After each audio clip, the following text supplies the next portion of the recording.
Hey, what's going on, guys? Jack Kellogg here.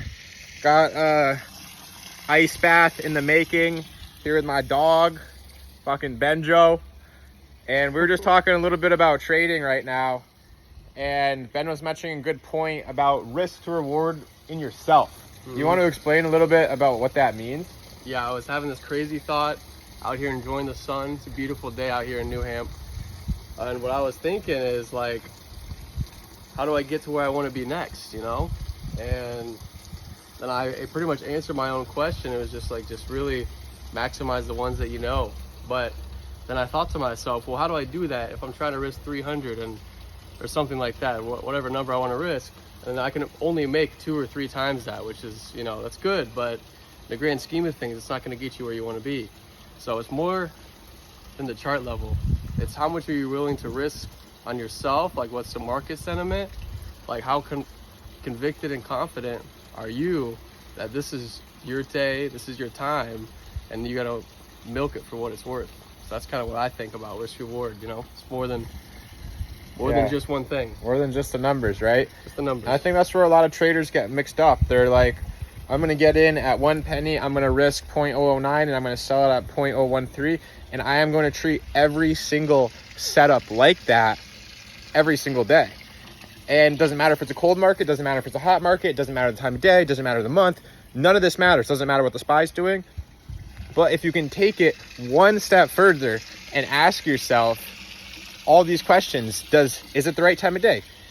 Is it the right market sentiment? Is it the right price range that's been moving? Is it the right volume? Is it the right catalyst? Is it the right sector? And then you can maximize your risk to reward, like Ben was saying, where when all these things come together, it doesn't even necessarily matter. I'm not even going to essentially risk $200. I'm going to risk as much money as I possibly can because I am so convicted, because everything in this chart makes sense. Do you agree with that, Ben? I do agree with that. Like, people think might sound dumb because he just said, I'm willing to risk everything I can.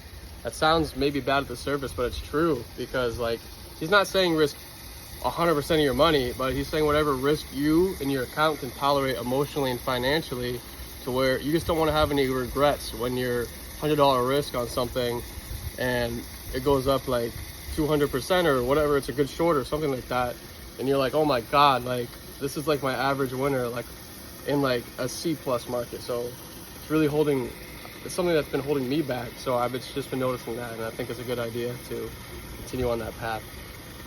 Yeah, and this is what's really going to separate you from being a consistently profitable trader of X amount pretty much during the entire months or whatever, to really being able to make what you used to make in a month in one fucking trade, because you're that confident that this setup is going to go up if you're long, or if it's going to go down if you're short.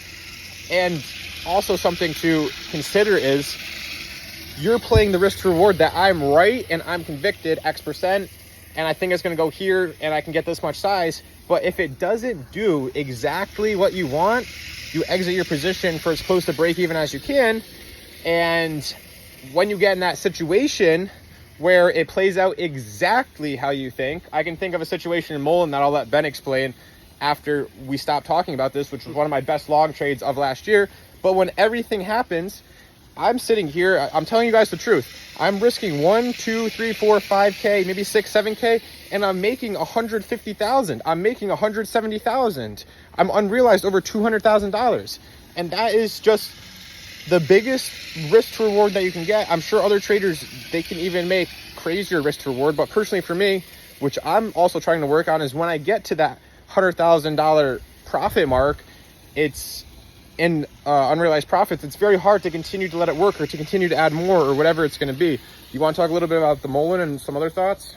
Yeah, that's a tough one, because I definitely have a number in my head that once I'm up that much unrealized, or I know I'm close to being up that much, like, I would just take it. Doesn't matter if the chart's up here, down here, sideways, adjacent maybe, I don't know. It just doesn't matter which way it's going. I just want to take it because emotionally I'm comfortable with that. But so on this specific scenario with this stock MULN, I'm sure some people are familiar with that one. That was one of Jack and I's better long trades ever. I think it was my second best one ever. And I don't know how, like, looking back, and I'm like, wow, like something like that hasn't happened for me in a while. And it's just one of those scenarios where the stars aligned, and when it's the trades that really work, you have time and you'll build into them, and like you just have a great read on it to where you're not even risking that much. Like I remember on that trade, like I was pretty much never down on it. I don't think Jack was either. And it just like started working, and the thesis was just like the stars aligned. Like we had like 4 or 5 like really good reasons to be convicted and confident and patient. And you know, you don't get those all the time. So that's why we're kind of saying like risk reward is more than, can I risk 5 cents to make 50? It's more than that. It's like, what's everything telling you? Like look at both sides. Like who's long and who's thinking what, and who's short and who's thinking what, and which one of them are in more trouble. That's kind of what you got to think about. And you got to have a part in the move of the ticker to where you say like, this is best case scenario, and you have to kind of like install that in your mind to stay realistic. But then you also have to be okay with like, if X happens, I no longer should be a part of it. And then it's up to you if you are emotionally able to cut that loss or not, you know. And you just got to minimize it. That's all you can do. And that's also just a great point there. Just to wrap it up here, I do have one more thought just to tie it all together. So you're looking for that opportunity where all the stars align, all the clouds, everything aligns in the universe, and it's the perfect day. It's the perfect weather. It's the perfect hour of the day. It's the hottest time, whatever it is, in the sun peak.